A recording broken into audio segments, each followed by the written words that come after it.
Continue their search for victims from last week's flash floods in Texas as crews begin clearing the debris from that catastrophic and historic flooding. Officials say the death toll is now 120, with at least 173 people missing. 96 of those killed were in Kerr County. 36 of those victims were children.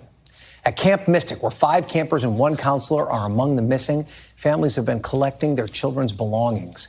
And residents who did escape are now returning to find what's left of their homes. And we're learning that officials began voicing concerns about Kerr County's flood warning system more than 9 years ago. According to transcripts from a May 2016 meeting, the then county commissioner described the system as, quote, pretty antiquated and marginal at best. NBC News correspondent Priscilla Thompson joins me now from Kerrville with more on the recovery efforts there. Priscilla, it's been nearly a week since those flash floods. Tell us about the situation on the ground right now.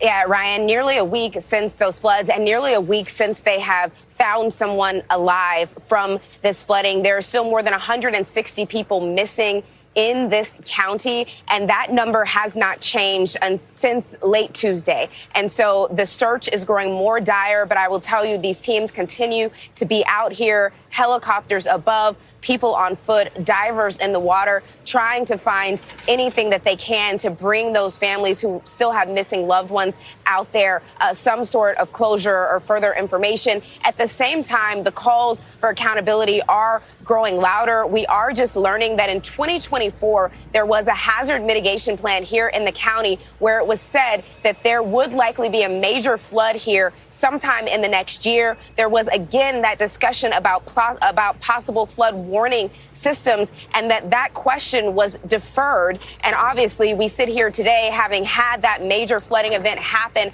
over the 4th of July. We know that the Texas legislature is going into a special session later this month where they are going to be looking at this response and holding hearings. And we are now learning that there is a select committee that is going to be formed. The first hearing is expected to happen later this month, and the second hearing will be held here in Kerrville, with officials saying that they want to hear directly from residents. They want to hear their frustrations about what happened here, what they believe went wrong. And of course, the president and the first lady will be on the ground here tomorrow. They are going to be meeting with first responders. They're also going to meet with families who have lost loved ones, who have lost everything in this tragedy. And they'll also receive a briefing from officials here. So no doubt those questions around accountability will likely continue to come up as you have people on the ground still searching for their loved ones, still dealing with the grief of loss, and also those who are trying to figure out what's next and how they will rebuild after